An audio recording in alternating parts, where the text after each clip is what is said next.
Assalamualaikum warahmatullahi wabarakatuh. Kita bertemu lagi dalam rancangan Persepsi. Dan kali ini kita ada tetamu istimewa yang datang ke studio mini kami di Pejabat Araka Delhi ini, iaitu Tuan Haji Abdullah Ali. Dan Tuan Haji Abdullah Ali adalah, kalau kita ingat lagi, seorang pemain bola sepak negara yang sangat istimewa sebelum ini, yang pernah pasukan negara ketika itu masuk ke Olimpik di Moskow.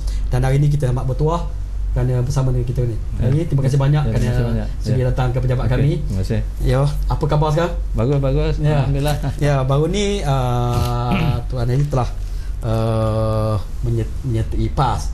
Ini satu benda yang amat mengejutkan bagi warga Malaysia lah. Ya. Macam mana pemain bola sepak boleh menyertai PAS.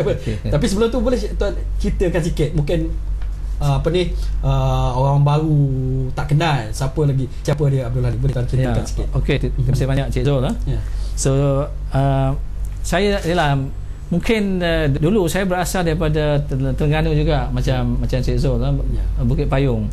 Saya dididik dengan didikan agama daripada, ingat, datuk saya, datuk saya, nenek saya ni very strict. Setiap waktu subuh dia akan kejutkan saya untuk pergi semayang, pergi semayang subuh berjamaah lah. So tiap kali kalau dia kejut, kalau dia dah habis selesai nak saya tidur lagi, dia akan tarik telinga. So every time, so saya try to avoid that. Saya mana tu, kalau tidur sekejap tu pergi ambil semayang, ikut dia. So from that, and then after that saya masuk sekolah Ugama Sultan Zainal Abidin Kuala Terengganu. So okey, saya nak. So after form 1 sampai form 3, form 4 saya masuk College Islam. Belajar pun pandai juga sikit-sikit lah masa tu kan. So saya masuk College Islam bersama-sama dengan banyak pelajar College Islam yang telah berjaya. Lepas tu saya form 5, saya punya keputusan SPM agak tak berapa baik. Bahasa Arab saya gagal. So saya pergi kepada form 6. Form 6 saya dekat Adabi Kuantan. Sekolah swasta lah. Sekolah swasta. Adabi Kuantan saya, tapi alhamdulillah saya minat bola. Masa dekat Kuantan saya mewakili Piala Razak. Masa tu Razak Cup saya ingat, yang above 2021 kan, pada Razak. And then saya bermain bersama-sama dengan Datuk Jamal Nasir, ingat, Pahang, pasukan Pahang. Pasukan Pahang punya Razak Cup. Selepas tu saya masa cuti untuk STPM, saya test nak masuk wakil Terengganu. Wakil Terengganu, and then dapat masuk reserve. Sekali-sekali kan, reserve mula-mula main mana you boleh go to the first 11 kan. So masuk reserve. Lepas tu saya ingat kan, masuk reserve, first game saya main, saya masuk reserve, and then lebih kurang 15 minutes masuk masa tu lawan Singapura. Saya score the winning goal. Masa tu kan. So lepas tu balik Bukit Payung dah orang tengok, Abdullah Ali bagus lah ni, wakil Bukit Payung ni. Lepas tu from STPM keluar, alhamdulillah result yang agak baik. Saya diterima belajar di Universiti Malaya, masuk Fakulti Ekonomi, lebih kurang 3 tahun. Masa Universiti Malaya saya main bola, masa itulah bermulanya saya mewakili Selangor dan juga Malaysia. Saya masuk universiti tahun 1974, dan first year dekat tu masuk Merdeka Cup, first 11 Merdeka Cup, and then masa that year juga mewakili Selangor, final Malaysia Cup, scored the winning goal against Singapore. So kalau you tengok the history kan.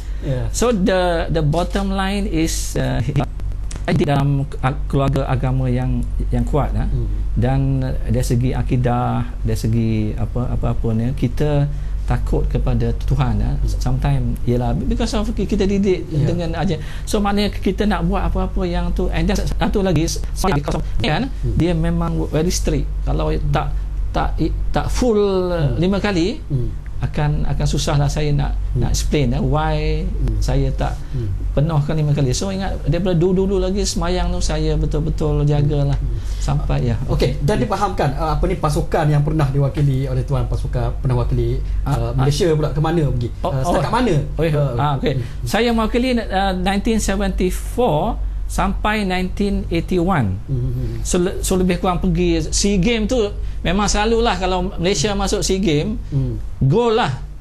Kita tak main nombor 2 masa tu kan. So memang, and then yang paling tingginya adalah 1980 kita beat Korea di Kuala Lumpur.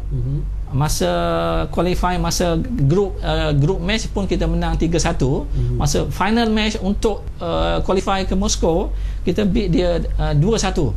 And then maybe you all tengok Hassan Sani scored the winning goal lah daripada James Wong. Itu is selalu TV tunjuk lah kan. So tapi unfortunately walaupun kita menang tengok Russia masa tu akan dijalankan di Russia kan Olimpik, dia sudah attack Afghanistan. So block US, Malaysia semua kita jangan pergi. So tapi alhamdulillah FAM bagi kita peluang untuk world tour lah. Kita pergi Brazil, Jerman ini. Adakah itu pertama kali Malaysia mewakili bertanding di Olimpik untuk pasukan bola? Tak, 1974. This is the second time, 1980. Dan 1974 saya ingat first time during Muktadar Hari punya batch. Itu apa, Syed Ahmad, Syahrudin Abdullah, I'm not second, and then Chandran, Chin An. Tapi Chin An masa tu still playing for the same team. So itulah. Dan selepas itu, selepas tahun 80 ada lagi pasukan Malaysia ke Olimpik? Tak ada sampai sekarang. Tak adalah. Cik Abdullah melihat pengalaman Cik Abdullah dulu dah pernah masuk ke Olimpik katanya. Beza prestasi pasukan bersepak Malaysia sekarang ni yang kalau kita tengok dah tak layak lah untuk ke Olimpik. Kenapa jadi macam tu? Mungkin pandangan Cik Abdullah. Okey, pandangan saya satu adalah management lah saya rasa kan. Ini since you tanya pasal apa. Satu, FAM ni dia tak nak ikut apa yang orang lain buat, macam contohnya Korea, Japan. Neighbor kita, jangan kita ikut yang Europe kan. Tak payahlah kita ikut how they develop their team, how they manage their players. So from there I think kita boleh berjaya. So maknanya insya-Allah kalau Pakatan Rakyat menang, kita buat law. Kita boleh buat law. Kita buat set, maknanya whoever wants to hold FAM punya post, kita buatlah dalam 2-3 tahun. Kalau tak perform, bye-bye lah. Let other people yang tahu akan manage. And then jangan sampai 30-40 tahun. Jangan sampai mati kan. Nak hold that position. I think it's wrong. Tapi sekarang kita tengok UMNO okay, setuju saja. 40 tahun pun tak apa. Tepuk juga mau. So the problem of FM. Even though ada association lah. Maknanya KPI, Key Performance Indicator kan, ingat kat office tahu buat Key Performance Indicator kan, tapi you tak terjemahkan dalam sports. That's our problem. Kalau kita tengok dulu, kemudahan tak banyak untuk footballer. Footballer dulu boot pun saya kena cari sendiri. Sometimes minatnya bola tu kan, boot sometimes kena cari sendiri. Maknanya kenapa agaknya dengan kemudahan yang banyak sekarang ni, footballer masih tak boleh capai lagi tahap yang seperti mana zaman dulu. Manajemen lah. Maknanya dia tidak memberikan peluang kepada players ini untuk excel pada tu, and then at the same time giving them a good benefit lah. Contohnya sekarang kan banyak association yang tak bayar gaji. Maknanya FAM kena buat satu structure yang bagus untuk negeri-negeri ni kan bukannya ada experience sangat orang-orang, so dia tak tahu managing the football team kan. So ingat, with FAM under Pakatan Rakyat, kita akan buat satu structure yang bagus untuk semua thing, and then kita ikut Japan dan Korea. Dia dah masuk every time masuk World Cup kan. Kita nak masuk Olimpik sekali pun tu. And then kita ini pun satu kan, saya tak apa suka lah, saya suka komen kan. kita suka memberikan janji-janji yang kosong. Dah kalah 4 kali, we have still got chance to qualify. Kalah kali sudahlah, jangan cakap besar lah kan. Saya sometimes dengar, apa ni cakap ni, dah kalah 4 kali, masih nak berpeluang nak pergi Olimpik tau. So padahal so jangan cakap besar lah sesiapa yang terlibat tu kan. So we got to change FAM punya structure, and then we put the KPI. Itu saja saya ingat ni. Dan orang-orang yang under PRR, orang-orang yang duduk itu semuanya takutkan Tuhan. Semuanya bekerja untuk part of ibadah. Sekarang ni yang pentingnya apa? Duit dan mengampu saja. Betul. It is a fact kan. So saya tak tu, biar orang-orang lain tahu kan. Itulah FAM yang ada sekarang. Tadi Cik Abdullah ada sebut tentang kemelut dalam persatuan-persatuan negeri, bayar gaji lambat. Adakah ia menjadi punca kepada permasalahan rasuah? Kalau dulu dah berlaku, tapi sekarang ni kembali berlaku balik makin teruk lagi. Ya, part of the day lah kan. Itu memanglah kan.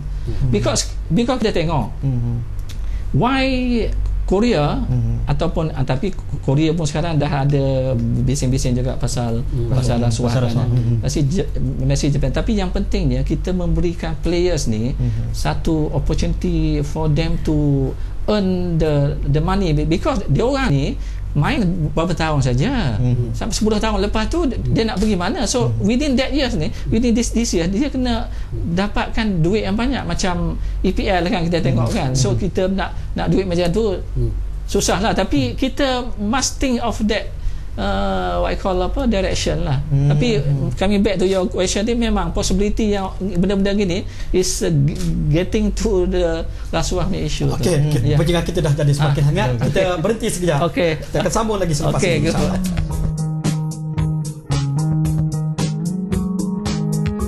Kita berjumpa lagi bahagian kedua dalam wawancara kita dalam ruangan persepsi ini bersama Abdullah Ali. Tadi kita bercakap bola, sekarang kita pergi balik sikit tentang politik sikit. Yalah, tiba-tiba kata orang out of the blue, tiba-tiba tuan menjadi PAS. Boleh ceritakan macam mana yang latar belakang ini sajalah. Saya nak banyak terima kasih kepada rakan saya main bola juga dulu, Universiti Melaya. Sekarang ni speaker Dewan Undangan Negeri Kelantan, Datuk Rahim. Dia entah sebenarnya dia call. Saya pun selalu contact dia. Ajidullah, you tak nak masuk PAS ke? Apa salah tu? Saya dah sekarang 57 dah ni. Sajalah masuk PAS. Tapi Datuk, kalau saya diberikan coverage yang special, saya boleh consider. Apa dia? Bagilah saya submit borang pada Mursyidul Am. Bisa diatur tu.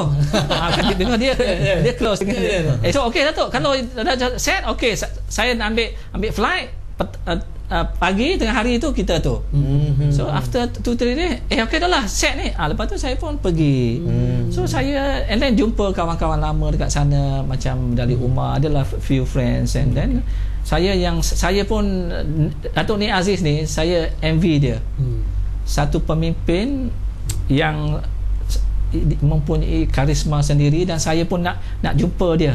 So alhamdulillah jumpa itu. So dia pun cakap, Haji Daulah, terima kasih banyaklah kan. Dia pun nampak reason nanti, tapi saya rasa mungkin Datuk Rahim tu dah nampak saya rasa dengan saya join PAS, mungkin especially Terengganu, dia boleh menggunakan saya ni untuk berikan kesedaran kan, orang-orang baru yang mungkin tak disangka-sangka datang. Orang ingat saya orang UMNO kan. Dulu PAS mesti orang UMNO. So I think alhamdulillah, saya ingat this year Terengganu kita sama-sama doa lah, dan kerja kuat. Saya pun cakap dengan komiti Terengganu, saya kalau ada apa-apa kempen-kempen kan, boleh call saya balik Terengganu. InsyaAllah this time around Terengganu akan menang balik kepada Pakatan Rakyat lah, insyaAllah. Itulah lebih kurangnya. Okey, pada pandangan Tuan Haji sendirilah tentang politik Malaysia sekarang selepas tsunami berlaku pada tahun 2008, dan sekarang ada orang kata akan berlaku lagi tsunami kecil di Johor, di Melaka.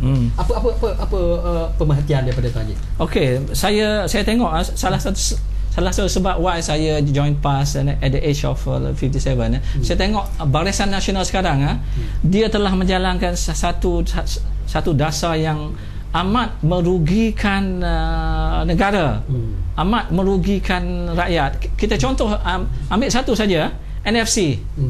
Bagaimana kerajaan boleh bagi tabung yang begitu banyak, 250 million ringgit, without any repayment? You ambil lah, jangan bayar. You bila-bila nak bayar, ada duit, bayar. And then reimbursement tu dia tak bergantung pada untuk membuat projek lembu. You ambil duit, beli kondo, beli ini kan. So itu dah ada proven yang tak boleh disangkal lagi kan. So itu pun satu. And then at same time kita tengok UMNO ni kan, UMNO dia menjalankan polisi yang jahat. Saya boleh cakap yang jahat lah. Maknanya kita tengok UMNO ni, orang ketua-ketua bahagian dia, menteri-menteri dia diberi projek. So mereka-mereka ni dengan projek-projek yang banyak itu, mereka membuat dia punya itulah, dia punya sendiri, maknanya untuk mengkayakan diri sendiri dan juga keluarga. Rakyat-rakyat miskin tu adalah yang terkemudian. Saya nak elitkan kampung saya, kampung Surau Haji Makzin, sebelah kampung saya tengok rakyat-rakyat dia, UMNO datang hanya masa nak mengundi. Dia datang dengan lori bawa beras, and then bagilah tabur. Yang dipentingnya adalah undi. And then at same time orang-orang ni tidak diberikan kemudahan untuk belajar.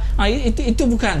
Yang penting itu ni. And then saya tengok orang-orang kampung, anak-anaknya kebanyakannya penghisap dadah. So itulah. And then pemimpin dia orang ni pun, dia punya konsep tu adalah bukan berbentuk Islam. Pakatan Rakyat, kalau kita menang, kita apa yang terjadi kepada rakyat, kita mesti macam dulu saya nak Umar dulu kan, bagaimana pemimpin dia pergi visit malam-malam apa yang terjadi pada rakyat. Yang ini lain. Yang ini yang dipimpin adalah masa nak mengundi.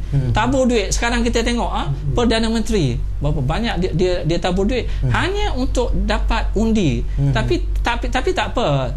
Tok Guru cakap, orang bagi duit ambil, tapi undinya ingat Pakatan Rakyat sama ada PAS, PKR ataupun DAP.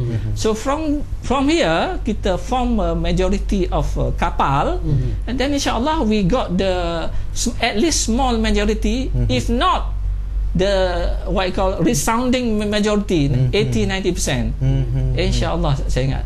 So itulah cerita. Jadi tuan tadi berasal daripada Terengganu, dan berminat sangat pada apa pandangan terhadap kepimpinan PAS Terengganu, sebab mereka nampaknya sudah switch daripada satu level kepimpinan yang lama sebelum ini dah pergi kepada apa penilaian yang lebih muda dan segar. Itu pun salah satu juga yang saya rasa saya begitu berminat, because saya tengok golongan pemimpin muda dulu kan, ialah dah lama, dia punya vision pun agak lama kan. So dengan pertukaran dengan pemimpin muda ni, saya rasa memberikan impak yang agak baik untuk memenangi balik hati rakyat, dan seterusnya mengambil balik dia punya what I call dia punya Dewan Undangan Negeri lah, for that matter. So saya rasa dengan what I call orang-orang yang baru di sini, insya-Allah kita akan dapat memberikan impak yang besar. Dan saya ingat dapat mungkin kalau tak 70-80 pun, ingat kita we will get insya-Allah the what I call simple majority dalam undangan negeri yang saya ingat dia. Kalau kita tengok Terengganu adalah Muslim Melayu lah, boleh dikatakan semua voters di Terengganu Melayu, kecuali 1-2 tempat mungkin ada sedikit sangat Cina. UMNO sekarang ni sedang memainkan isu sensitivity antara kaum, macam-macam lah, di Tomah, di AP and so on, macam-macam lah. Jadi adakah ia terkesan bagi masyarakat di Terengganu? Tapi saya ingat masyarakat sekarang dah celik media kan, macam-macam. You tengok even sekarang orang kampung pun ada komputer kan, because of the ni. So saya ingat the impact tu saya ingat tidak berapa berkesan. And then we have got the new voters. Tapi saya risau pada new voters ni, saya menyerulah new voters ni, dia orang mesti register dan mesti mengundi. Saya dengar kan 2.3 million new voters yang belum register. So ingat insya-Allah, tapi maknanya komiti-komiti tu kena kena bagi ni supaya new voters ni saya ingat 90% Pakatan Rakyat. UMNO ni adalah tu. And then satu lagi saya ingat what call ni Aziz punya approach dia dulu approach UMNO because yang pentingnya adalah orang Melayu yang Islam bergerak berpolitik dalam satu what call wadah yang satu, and then semuanya Islam. Tapi UMNO disebabkan oleh kepentingan dia kalau join PAS habislah projek-projek tu, duit makan tu habis. So that's the reason why dia orang tak join. Itu tak apa. So this time around UMNO tu saya ingat mungkin after kita menang this time, middle of mungkin 2015 kita potong UMNO, kita buat satu parti politik baru. Macam ni Aziz cakap, tak payah PAS kita buang, UMNO buang, kita letakkan parti politik kipas angin untuk orang Islam dan juga orang Melayu ni di bawah satu UMNO. By that time kita boleh tanamkan dalam tempat, dan kita letak very small dia punya graveyard lah kan. 2015 so insyaAllah dengan kerja kuat tuan-tuan semua ni, Cik Zul kita ni, Harakah Daily ni, itu yang penting kan, berikan media yang terbaik untuk orang-orang, bukan saja orang Melayu, China dan juga India. China dan India dalam Islam kita akan memberikan satu jolokan ataupun satu dia punya apa orang cakap, satu perseptif ataupun satu dia punya kepentingan yang baik, yang lebih baik daripada apa yang UMNO boleh bagi, insya-Allah. Itu yang penting, because kita tengok saya dulu pelajar kolej Islam, kita tengok orang-orang Islam dulu, why dia berjaya, because dia mengikut Al-Quran. Apa yang Quran cakap dia ikut. After dia orang dah lupa Quran, habis. So kita sebagai new generasi Quran, dan kita akan di bawah Islam, kita bina untuk orang-orang ni berjuang dalam berjuang dengan Quran, dan insya-Allah kita akan memberikan opportunity untuk semua bangsa untuk hidup dengan lebih baik. Dan saya nak cerita sikit. Wife saya adalah berasal daripada Singapura. Saya pergi dekat Singapura, saya jealous tau. Jealous tentang dia punya apa-apa. Satunya, Singapura dia minyak tak ada, pokok getah tak ada, tapi why Singapura ni boleh maju? Rasuah tak ada. Rasuah siapa-siapa yang tu potong.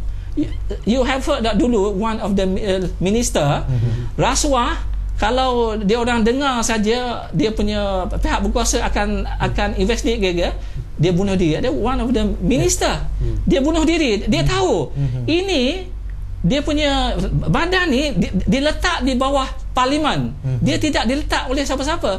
Tapi kita lain, SPRM diletak di bawah menteri. So nak dapatkan approval menteri sampai bila-bila, sampai kiamat pun kalau kita duduk dalam UMNO, NFC tidak akan diambil tindakan. Tapi tak apa, after election kita akan bongkar semua-semua tu. Banyaklah, bukannya NFC saja, banyak bermacam-macam. InsyaAllah kita akan bongkar. And then satu lagi kita bongkar, saya agak terkiran tau, bongkar Mahathir. Mahathir dia yang jahatnya adalah masa Terengganu diperintahkan oleh PAS, mereka telah menarik wang royalty. Tapi sekarang masa di bawah pimpinan UMNO dia bagi. Itulah jahatnya. So wang royalty tu ditransfer balik pada wang ihsan. Wang ihsan dikontrol oleh orang-orang UMNO juga. So itulah jahat. So tak apa, after election we form a majority, simple, if not a big majority, 70-80%. Kita korek ini semua, kita tangkap itu orang-orang yang jahat, yang berkuasa, kita taruh itu sama jail dia, biar dia rasa macam mana rakyat. Same thing lah orang Kelantan. Apa pasal orang Kelantan tidak diberikan royalty? Itulah jahatnya UMNO kan. Tapi kalau PAS memerintah, kalau Pakatan Rakyat, kita bagi kepada semua orang-orang yang yang telah dibuat perjanjian. Even kuli orang Kelantan dulu cakap, saya yang draft perjanjian Petroleum Enactment sebelum untuk Parlimen, dan dia pun menulis apa-apa hasilnya adalah 5% untuk negeri yang diperintah oleh siapa-siapa pun. Tapi tidak. Tapi tak apa, kita kasih chance dia. 20 selepas Jun sekarang Cik Zul, saya dengar so baru Jun, so by Julai Ogos kita dah dapat ini suruh itu. Now satu lagi yang boleh saya fikir Pakatan Rakyat akan buat. Semua badan-badan yang penting, macam contohnya SPRM, Attorney General, Badan Kehakiman, even Petronas for that matter. Kita tak nak Petronas, salah satu tempat hasil yang besar, dikuasai oleh PM. PM itu adalah orang UMNO. Dia dikontrol oleh Parlimen. Petronas akan report to Parlimen. Tiap tahun akan diberikan tu. And then at the same time, Petronas, saya pun dengar juga kena bayar duit zakat lah. And then saya tak tahu how true is that dalam internet kan. Shell bayar zakat, Petronas tak bayar zakat. Saya tak. Benda yang pelik ya. Itu Cik Zul boleh saya cari.